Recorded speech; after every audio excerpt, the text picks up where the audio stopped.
Price lord. ಎಲ್ಲರಿಗೂ ಯೇಸುವಿನ ನಾಮದಲ್ಲಿ ನಾನು ವಂದನೆ ತಿಳಿಸೋಣ ಆಗಿದ್ದೇನೆ. ಸೊ ಜ್ಞಾನೋಕ್ತಿಗಳು 3 ಅದರ 7ನೇ ವಾಕ್ಯ. ಜ್ಞಾನೋಕ್ತಿಗಳು 3 7ನೇ ವಾಕ್ಯ. ನೀನೇ ಬುದ್ಧಿವಂತನನ್ನು ಎಣಿಸದೆ ಯೆಹೋವನಿಗೆ ಭಯಪಟ್ಟು ಕೆಟ್ಟದನ್ನು ತೊರೆದು ಬಿಡು.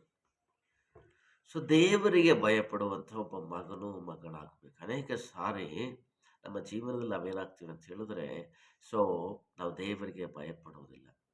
ಸೊ ದೇವರಿಗೆ ಯಾವೆಲ್ಲ ವ್ಯಕ್ತಿ ಭಯಪಡುತ್ತಾನೋ ಅವನು ಕೆಟ್ಟದನ್ನು ತೊರೆದು ಬಿಡ್ತಾನೆ. ಅವನ ಮನಸ್ಸಿನಲ್ಲಿರುವಂಥ ಕೆಟ್ಟ ಆಲೋಚನೆ, ಅವನ ಬಾಳಿರುವಂಥ ಕೆಟ್ಟ ಮಾತುಗಳು, ಅವರ ಸ್ವಭಾವಗಳಲ್ಲಿರುವಂಥ ಕೆಟ್ಟತನ, ಅಥವಾ ಅವರ ಕ್ಯಾರೆಕ್ಟರ್ಗಳಲ್ಲಿರುವಂಥ ಕೆಟ್ಟತನ, ಅಥವಾ ಅವರ ಅವರ ಜೀವನ ಶೈಲಿಯಲ್ಲಿರುವಂಥ ಕೆಟ್ಟತನವನ್ನು ಯಾವ ವ್ಯಕ್ತಿ ದೇವರಿಗೆ ಭಯಪಡುತ್ತಾನೋ ಆ ವ್ಯಕ್ತಿ ಆ ಕೆಟ್ಟತನವನ್ನು ಏನು ಮಾಡ್ತಾನೆ ಅಂದರೆ ತನ್ನ ಜೀವನದಿಂದ ಸಂಪೂರ್ಣವಾಗಿ ತೆಗೆದುಹಾಕ್ತಾನೆ. ಯಾವ ವ್ಯಕ್ತಿಗೆ ದೇವರ ಭಯ ಇರೋದಿಲ್ಲ, ಯಾವ ವ್ಯಕ್ತಿಗೆ ದೇವರ ಭಯ ಇರೋದಿಲ್ಲ, ಆ ವ್ಯಕ್ತಿ ಕೆಟ್ಟತನವನ್ನು ತೊರೆಯುವುದಕ್ಕೆ ಸಾಧ್ಯವಿಲ್ಲ.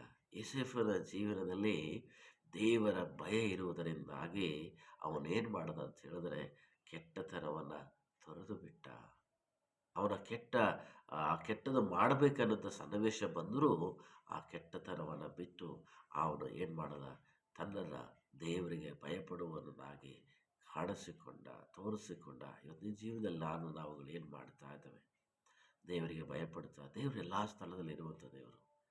ನೀನು ಕೂತಿರೋ ಜಾಗದಲ್ಲಿ, ನಿಂತಿರೋ ಜಾಗದಲ್ಲಿ, ಅಥವಾ ನೀನು ಮಲಗಿರುವ ಸ್ಥಳ, ಪ್ರತಿ ಜಾಗಗಳಲ್ಲಿ ದೇವರು ನಿನ್ನನ್ನು ಸೃಷ್ಟಿ ಮಾಡಿದ ದೇವರು ಇರುವ ಆತನಾಗಿದ್ದಾನೆ. ಆ ಸೃಷ್ಟಿಕರ್ತನಿಗೆ ನೀನು ಭಯಪಡ್ತಾ ಒಂದು ವೇಳೆ ಒಂದು ಚೆನ್ನಾಗಿ ನೆನಪಿಟ್ಟುಕೊಳ್ಳಿ ಅಂತ ಹೇಳಿದ್ರೆ, ಯಾವ ವ್ಯಕ್ತಿ ದೇವರಿಗೆ ಭಯಪಡ್ತಾನೋ ಆ ವ್ಯಕ್ತಿ ಮನುಷ್ಯರಿಗೂ ಭಯಪಡ್ತಾನೆ, ಅಧಿಕಾರಿಗಳಿಗೂ ಭಯಪಡ್ತಾನೆ.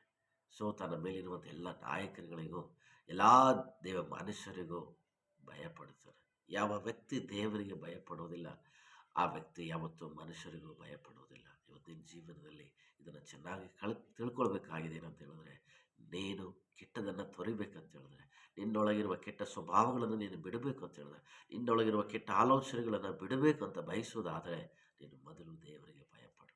ನೀನು ದೇವರಿಗೆ ಭಯಪಡೋದಾದರೆ ಆಟೋಮೆಟಿಕ್ ಆಗಿ ಕೆಟ್ಟತನವು ನಿನ್ನ ಜೀವನವನ್ನು ಬಿಟ್ಟು ಹೋಗ್ತದೆ. ಹೇಗೆ ಸೊ ಹರಿಯುವ ನೀರು ಹರಿಯುವುದಕ್ಕೆ ಪ್ರಾರಂಭಿಸುತ್ತೋ ಅಲ್ಲಿವರೆಗೂ ನಿಂತಿರುವಂಥ ಆ ಕೊಳಚೆ, ಆ ಕೆಟ್ಟ ನೀರು ಸಂಪೂರ್ಣವಾಗಿ ಆ ಸ್ಥಳವನ್ನು ಬಿಟ್ಟು ಹೋಗುತ್ತೋ, ಹಾಗೇ ನಿನ್ನ ಕೆಟ್ಟತನವನ್ನು ಬಿಡುವುದಕ್ಕೆ, ನಿನ್ನ ಕೆಟ್ಟತನ ನಿನ್ನನ್ನು ಬಿಟ್ಟು ಹೋಗೋದಕ್ಕೆ ಯೇಸುವಿಗೆ, ದೇವರಿಗೆ ಭಯಪಡು. ಯಾಕೆಂದರೆ ಆತ ನಿನಗೋಸ್ಕರ ಪ್ರಾಣ ಕೊಟ್ಟಿದ್ದಾನೆ, ಆತ ನಿನಗೋಸ್ಕರ ಸತ್ತಿದ್ದಾನೆ, ಆತನು ನಿನಗೋಸ್ಕರ ಸತ್ತು ಉಳಲ್ಪಟ್ಟು 3 ದಿನದಲ್ಲಿ ಆತನು ಎದ್ದು ಬಂದಿದ್ದಾನೆ.